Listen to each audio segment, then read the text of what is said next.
Hey guys, this is శీర్షిక. నాకు ఒక డ్రీమ్ ఉంది, స్పెషల్ ఆర్టిస్ట్ అవ్వాలని. ఇంకా నేను జర్నీలోనే ఉన్నా, స్టిల్ లెర్నింగ్. ప్రతిరోజు కొత్తగా నేర్చుకుంటున్నా, మిస్టేక్స్ చేస్తున్నా, బట్ అవి నాకు లెసన్స్ లాగా మార్చుకుంటున్నా.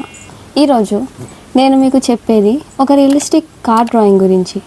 రియలిస్టిక్ డ్రాయింగ్ అంటే చాలా పేషెన్స్ కావాలి, చిన్న డీటెయిల్స్ కూడా మిస్ అవ్వకూడదు. లైట్, షాడో, రిఫ్లెక్షన్స్ అన్నీ కరెక్ట్గా రావాలి. స్టార్టింగ్లో నాకు కూడా చాలా కష్టంగా అనిపించింది. ప్రాక్టీస్ చేయడం వల్ల కొంచెంగా ఇంప్రూవ్ అయ్యాను.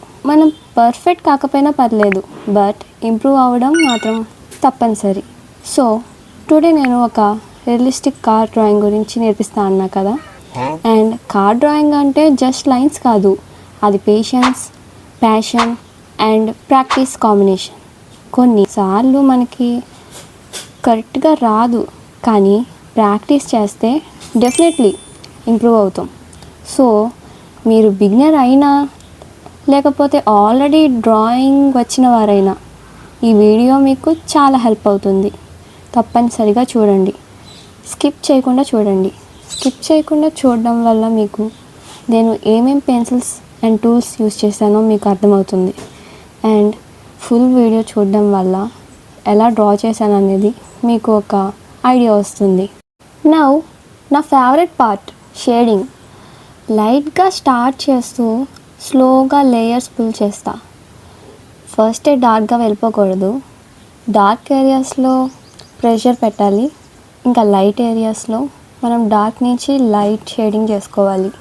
బ్రషెస్ని యూస్ చేసుకుని, బ్రషెస్ యూస్ చేయడం వల్ల మనకి బ్లెండింగ్ అనేది పర్ఫెక్ట్గా వస్తుంది అండ్ రియలిస్టిక్గా కనిపిస్తుంది. అసలు మెయిన్ టూల్ ఏంటంటే ఎరేజర్.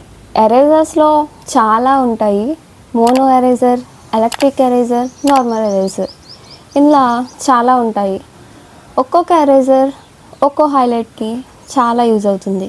ఎరేజర్స్ అనేవి హైలైట్స్కి చాలా ఇంపార్టెంట్. ఐ హోప్ ఈ వీడియోని మీరు లాస్ట్ వరకు చూస్తారని నేను అనుకుంటున్నాను. నా జర్నీలో నన్ను సపోర్ట్ చేస్తున్న అందరికీ థ్యాంక్ యూ సో మచ్. మీరు నా వీడియోస్కి లైక్, షేర్ అండ్ సబ్స్క్రైబ్ చేస్తే నాకు చాలా మోటివేషన్ ఉంటుంది. See you next video guys. Bye bye.